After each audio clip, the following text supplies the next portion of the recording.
Olá, você que nos acompanha pela TV Canção Nova no Brasil e em tantas partes do mundo. Nós estamos chegando a partir de agora com o programa Além da Notícia, ao vivo aqui de Brasília. Seja muito bem-vindo. É com muito gosto que a gente prepara este programa para chegar até você.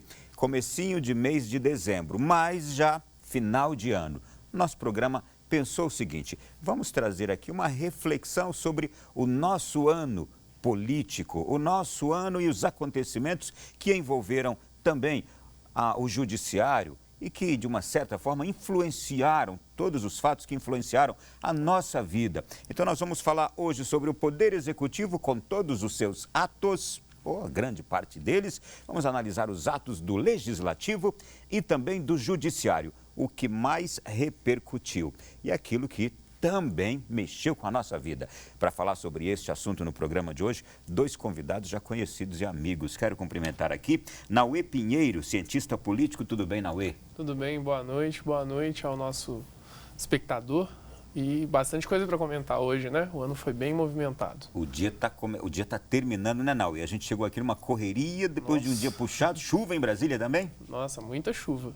Muita chuva. Quero cumprimentar Gabriel Amaral, também cientista político. Prazer, Gabriel, boa noite. Muito obrigado, Ronaldo. É um prazer estar aqui. Obrigado pelo convite, obrigado pelo o companheiro Nauê. Estamos à disposição. Vamos falar desse ano agitado que foi. Com vocês vai ser bom, porque a gente já está junto aqui desde o ano passado, na eleição que trouxe o novo governo. A gente acompanhou todo o processo também de montagem do novo governo, seu início e agora este primeiro ano, já podemos dizer assim, seu primeiro ano. Então, quero conversar com vocês sobre diversos atos, mas antes a gente vai trazer aqui um VT que vai nos mostrar um pouco de como foi este ano. 2019. Ano de muitas polêmicas e embates entre os três poderes do Brasil. Apesar de estarem tão próximos em Brasília e terem funções específicas, cada um dos poderes se destacou de alguma forma ao longo do ano. No Executivo, o presidente Jair Bolsonaro inaugurou o seu governo, dando declarações polêmicas e propondo grandes reformas para alavancar a economia do país. No Legislativo, a renovação no Congresso Nacional impulsionou novas propostas. Os parlamentares aprovaram a reforma da Previdência e centenas de outros projetos nas comissões e plenário. No Judiciário, os ministros do Supremo Tribunal Federal decidiram ir além e derrubaram a prisão após segunda instância e liberaram o compartilhamento de dados sigilosos sem aval da Justiça. Senhores, realmente a gente pode dizer que neste ano cada um dos três poderes se destacou. Então vou deixar vocês à vontade. O que mais vem à mente de vocês quando, puxa, 2019 está acabando? O que eu posso dizer do que foi este ano, Gabriel?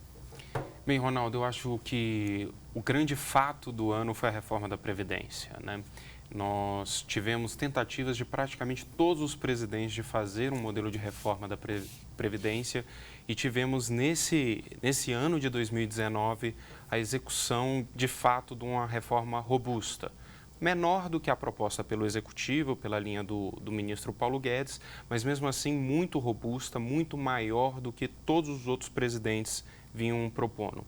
Então, eu tenho plena convicção que 2019, apesar de todos esses temas, daqui a 30 anos a gente vai estar falando de que foi a primeira reforma robusta da Previdência que já teve. E ela marcará o reinício de um novo tempo governamental, pode-se dizer assim? Com certeza, Ronaldo. É muito importante, nós temos como diagnóstico já quase que unânime que a Previdência estava quebrada. E não que ela deixou de estar quebrada, né? Mas a reforma possibilitou um caminho para que seja pago, né? A dívida que o Estado tinha e ele dimensionou agora, por essa reforma, de uma forma que ele consiga pagar nos próximos 20 anos e esteja dentro do seu limite prudencial. É ousada, né? Tem muitas coisas que vão depender de outros acordos, a gente ainda está dependendo da PEC paralela, que veio do desmembramento dela, que pode ainda enfraquecê-la um pouco mais ou fortalecê-la mais ainda, que o intuito é aplicar as regras para os estados e municípios, que a gente ainda deve aguardar para ver. A gente pode dar esse protagonismo para o Congresso, apesar da proposta original ter vindo do Executivo, a gente teve um Congresso que Nós tivemos no resultado da eleição um certo descrédito pela tamanha renovação que ele teve. A gente não tinha tantos players dentro do Congresso com tanta experiência para tocar uma pauta tão complexa como essa.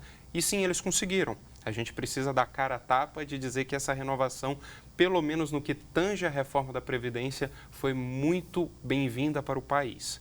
Independente das pessoas gostarem ou não, porque a tendência é não gostarem, porque a reforma da Previdência, aliás, como qualquer grande reforma dentro de uma democracia, quem paga a conta é o povo.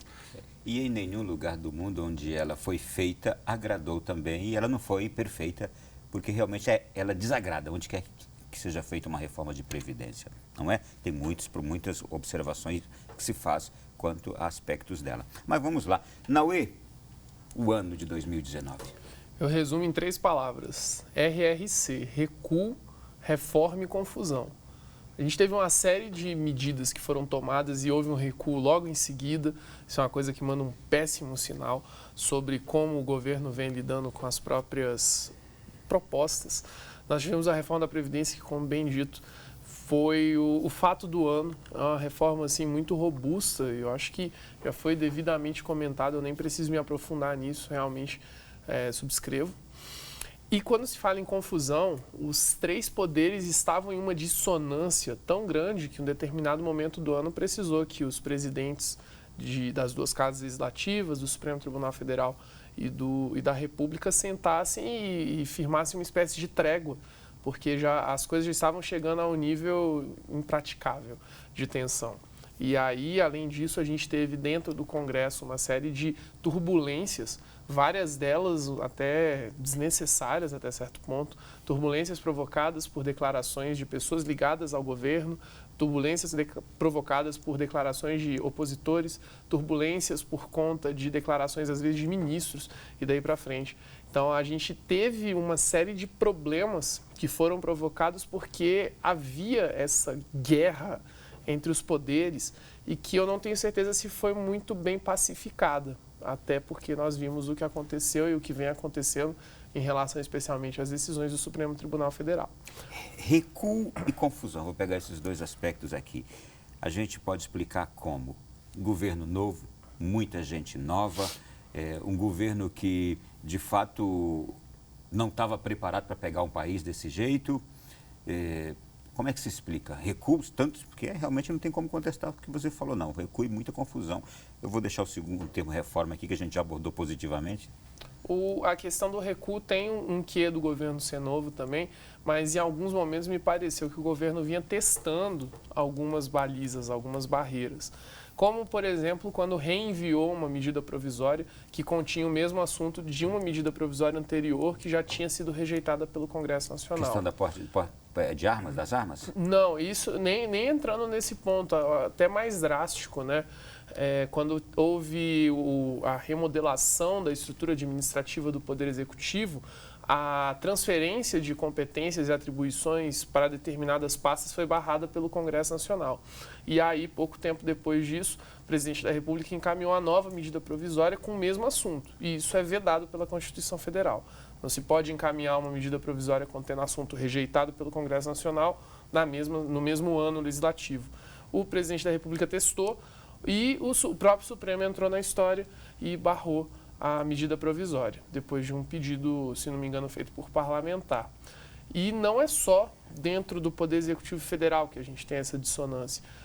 Você tem, por exemplo, um protagonismo assumido por outras esferas de dentro do Poder Judiciário, por exemplo, ou de dentro do Poder Executivo Estadual, que acaba trazendo para dentro do cenário político um incêndio, um autêntico incêndio. A guerra velada entre o Witzel e o Bolsonaro, por exemplo. Você teve o TRF-4, que simplesmente negou vigência a uma decisão que foi tomada pelo Supremo Tribunal Federal em relação a rito processual.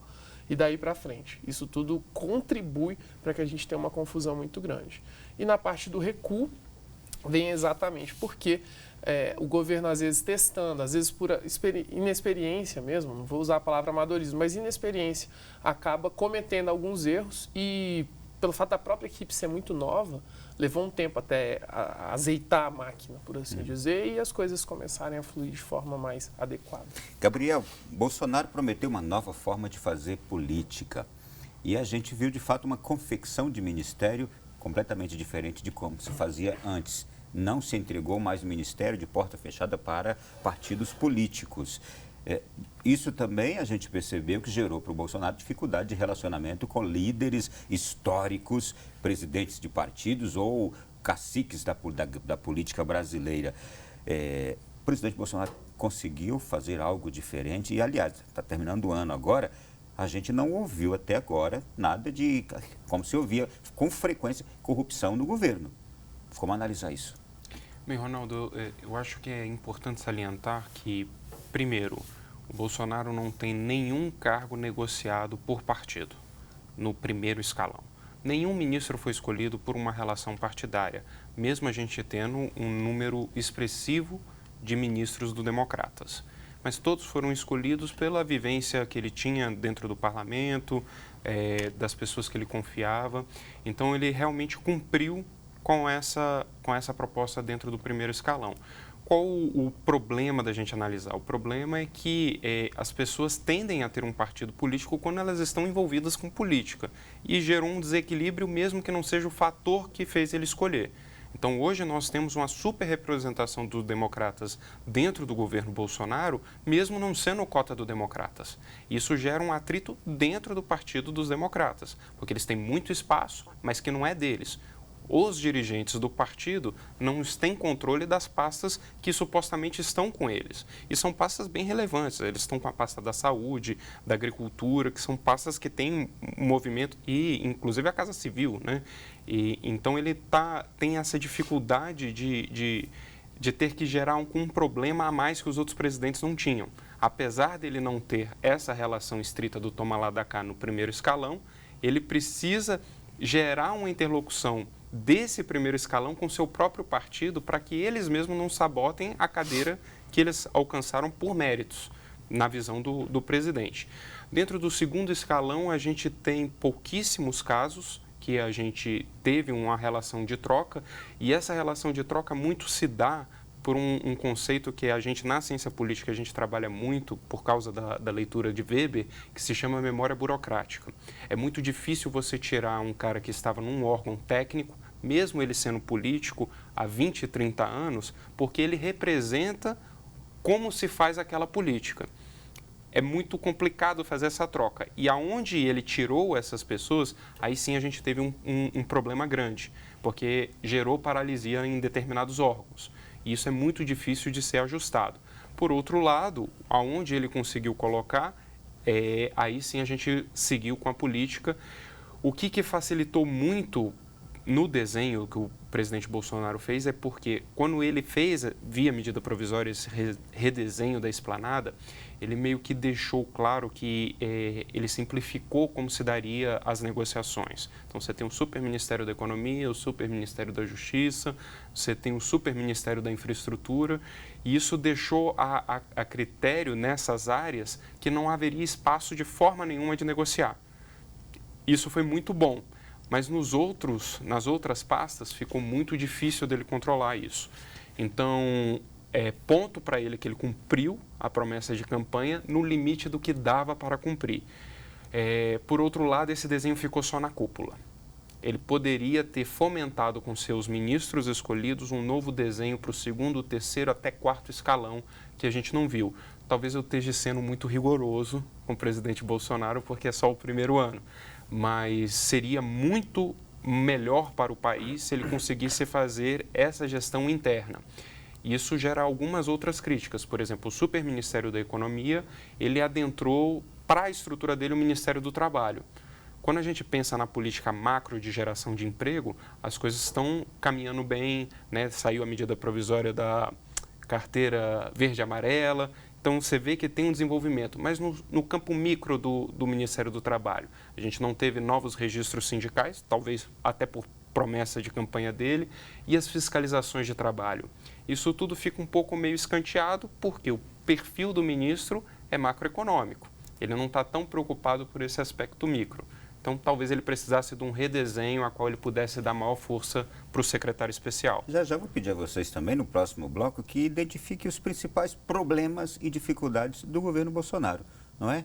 Por exemplo, Naue, o Bolsonaro chama você lá e diz, Naue, quero que você me diga, sem nenhum respeito humano, quais meus grandes erros neste primeiro ano. Mas deixa para o próximo bloco, você responde, tá bom?